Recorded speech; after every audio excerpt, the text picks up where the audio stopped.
ਇਹੋ ਜਿਹੇ ਬੰਦੇ ਸਾਰੀ ਜ਼ਿੰਦਗੀ ਇਬਾਦਤ ਕਰਦੇ ਆ। ਹਾਂ, ਕਬੂਲੀਅਤ ਦੇ ਟਾਈਮ ਤੇ ਸ਼ਰਾਬ ਪੀ ਲੈਂਦੇ। दोस्तों, बात हो चाहे कासिम अली शाह की या फिर मोहम्मद अली मिर्जा की, एक वक्त था जब मुआशरे में इन दोनों की भी इज्जत हुआ करती थी, लेकिन इनकी एक गलती ने इन्हें जमीन बोस कर दिया। जैसे इज्जत होने के बावजूद भी इब्लीस को अपनी इज्जत रास नहीं आई थी, इसी तरह से मिर्जा को भी अल्लाह ने यूथ में बहुत इज्जत दी थी, लेकिन इसे भी इज्जत रास न आई। इज्जत हासिल करने में जमाने लग जाते हैं। मिर्जा साहब को भी अब जमाने लगेंगे वापस खड़ा होने के लिए। ठंडे दिमाग ना ठंडे नाल ही सोच के चोर नु चोर कह रहे हैं। अब मेरे सामने आवे मैं इनके मुंह दा पेशाब करा। उलमा चीखते रहे, चिल्लाते रहे कि मिर्जा रोंग नंबर है, लेकिन मिर्जा की चिकनी चुपड़ी बातों ने यूथ के एक बहुत बड़े नंबर को अट्रैक्ट कर लिया था। अफसोस तो ये है कि पाकिस्तानियों ने 75 साल माजी से टके के बराबर भी कुछ नहीं सीखा। बाबा बुल्ले शाह से किसी ने पूछा था कि क्या तमाम मौलवी चोर हैं, तो उन्होंने फरमाया तमाम मौलवी चोर नहीं, बल्कि आजकल चोरों ने दाढ़ियां रख ली हैं। 72 फिरके वाड़ने वाला इंजीनियर मोहम्मद अली मिर्जा सिर्फ 72 घंटों में ही इंसाफियों के हाथों वड़ गया। मौलाना साहब अक्सर बाबू को छेड़ा करते थे, लेकिन इस बार उसने गलती से एक ऐसे बाबे को छेड़ दिया जिस बाबे के पास 80% सोशल मीडिया की ताकत है, और इस बाबे के मुरीद किसी का भी उधार नहीं रखते, यहाँ तक कि इंसान को घर तक छोड़ के आते हैं। 24 घंटों में ही मिर्जा का आतंकवादियों ने सॉफ्टवेयर अपडेट कर दिया। आज तक मिर्जा साहब का मरे हुए बाबू से पाला पड़ा था, जब जिंदा पीर से पाला पड़ा तो मुरीदों ने ऐसा दम किया कि इसके सारे जिन निकल गए। हमको मारो, हमको जिंदा मत छोड़ो सालो, हम कोई मंदिर का घंटा है कि कोई भी आके बजा जाता है। यकीन जाने के पाकिस्तान में डॉलर जितना मर्जी गिर जाए, इस मौलवी से ज्यादा नहीं गिर सकता। सियाने सही कहते हैं कि कीमत चाहे कोई भी हो, आदमी अगर बिक जाए तो टके का भी नहीं रहता। पाकिस्तानी मौलवी हो और अपनी असलियत ना दिखाए, ऐसा तो हो ही नहीं सकता। जल्द हो या देर से इनकी असलियत सामने आ ही जाती है। हजरत अली रजी अल्लाह ताला अन्हु के कौल के मुताबिक एक जमाना ऐसा भी आने वाला है जिसमें लोगों की मस्जिदें तो रौनक से भरी होंगी, लेकिन लोगों के दिल ईमान से खाली हो जाएंगे, और उस जमाने के उलमा आसमान के नीचे सबसे बदतरीन लोग होंगे। और आज का दौर वही दौर है। इंजीनियर मोहम्मद अली मिर्जा ने अपनी जिंदगी की सबसे बड़ी गलती कर दी। पहले इसने मौलवियों से पंगे लिए, फिर बाबू के खिलाफ हुआ, लेकिन अब की बार तो इसने बहुत ही गलत जगह पे हाथ डाल दिया है। ऐसी गलत जगह पे हाथ डाला है कि इसे 2 दिन में ही नानी याद आ गई। भाई कैसी लगी आगे स्वाद?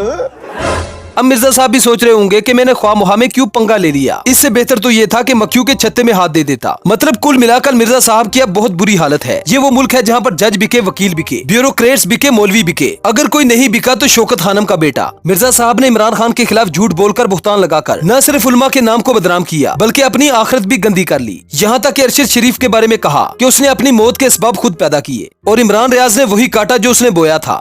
आप ये कहेंगे कि वो वलीउल्लाह है जिस तरह पीटीआई के लोंडे लपाड़ों ने मशहूर कर दिया, और उसको एक मजहबी पेशवा बना के पेश कर रहे हैं, एक करैक्टर वाला इंसान पेश कर रहे हैं। माजरत के साथ तोशा खाना से लेके और फरक गोगी से लेके और मलक रियाज से लेके ये सारी चीजें अब अवाम के सामने आ गई हैं, और अब वो फैज हमीद के जो केसेस लगने शुरू हुए हैं वो आपके सामने हैं। तो मैं ये कहता हूं कि ये हाँ अंधों में खाना है, ये अंधों में खाना है। पहले तो इसी बात का गम था कि हमारे सियासतदान अपनी जात के लिए इस मुल्क को बेच रहे हैं, लेकिन अब तो बात यहाँ तक पहुँच गई है कि उलमा भी बराए फरोख्त रेडियो पर दस्तयाब हैं। ये वही मोहम्मद अली मिर्जा है जिसने तमाम फिरकों को टक्कर दे दी थी और फिरकों के खात्मे के लिए अपना किरदार अदा किया, लेकिन खान के खिलाफ सिर्फ एक बयान देने पर इसके सारे किए किराए पर पानी फिर गया। और आजकल मिर्जा साहब के स्टूडेंट्स बेसब्री से उस जगह की तलाश में है जहाँ पर वो शर्म से डूब मरे।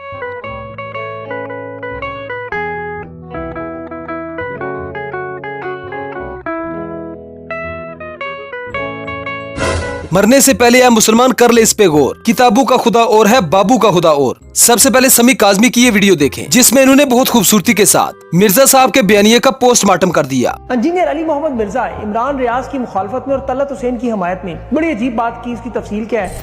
इन्होंने पाकिस्तान की तारीख का सबसे ईमानदार सहाफ़ी तलत हुसैन को करार दिया। अच्छा, और इमरान रियाज के बारे में कहते हैं कि ये अपने अमाल की सजा भुगत रहा है। इन्होंने कहा था ना, काबा की छत पर चढ़कर ताकतवर लोग कुछ भी कहें तो लोग नहीं मानेंगे। इंजीनियर अली मिर्जा साहब को मेरा ये पैगाम है, अगली दफा वो भी इनके साथ ही काबे की छत पे चढ़ जाएं तो भी लोग यकीन नहीं करेंगे, ये साथ भी हों तो। इसके बाद मिर्जा साहब के अरशद शरीफ के बारे में बयान पर अली जई ने भी मिर्जा साहब को खूब रगड़ा लगा दिया, और साथ ही ये भी साफ किया कि अरशद शरीफ की सहाफत कैसी थी।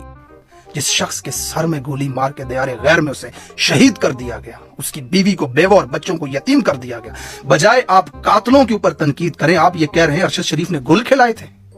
अरशद शरीफ जिंदगी में इंतहाई मेहनत और कड़ी इन्वेस्टिगेशन करने के बाद इतनी बड़ी बड़ी फाइलें लेके टीवी पे बैठता था और पाकिस्तान के इदारों की बनाई गई रिपोर्ट्स लोगों को दिखाता था कि ये देखें, नवाज शरीफ, शहबाज शरीफ के नौकरों के अकाउंटों से 16-16 अरब रुपए निकल रहे हैं। मेरा आपको क्यामत की सुबह तक चैलेंज है, जैसे आप कहते हैं ना, क्यामत की सुबह तक आपको चैलेंज है।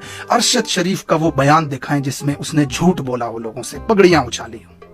इतनी जबरदस्त इन्वेस्टिगेटिव जर्नलिज्म थी उसकी कि दुनिया की ऑथेंटिक और बेहतरीन मेकर्स की तरफ से बनाई गई, आज भी इंटरनेट पे अवेलेबल है, बिहाइंड क्लोज डोर्स डॉक्यूमेंट्री, तमाम की तमाम अरशद शरीफ की इन्वेस्टिगेशन पे डिपेंड करती है। वो इस पाए का जर्नलिस्ट था वो।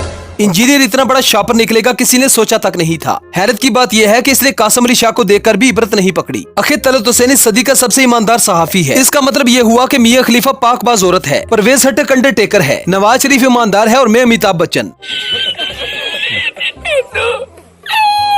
हालात बता रहे हैं कि इसे बहुत बड़ा पीर मिल चुका है। मिर्जा साहब ने इमरान खान पर तनकीद करके ही दम नहीं लिया, बल्कि पीटीआई सपोर्टर्स को लोंडा लपाड़ा भी कहा और एक गलत बात भी मंसूब कर दी कि आजकल के लोंडे लपाड़े इमरान खान को मजहबी पेशवा बनाकर पेश कर रहे हैं। आखिर इमरान खान एक अच्छे कैरेक्टर का इंसान नहीं। इसका मतलब ये हुआ कि इसने जरदारी और नवाज शरीफ को क्लीन चिट देकर अच्छे कैरेक्टर के सर्टिफिकेट भी दे दिए हैं। मौसूफ थोड़े मशहूर क्या हुए, खुद को इमरान खान से कंपेयर करने लगे। मिर्जा जैसे लोंडे लपाड़े कई आते हैं, लेकिन खान जैसा लीडर सदियों में एक ही बार पैदा होता है।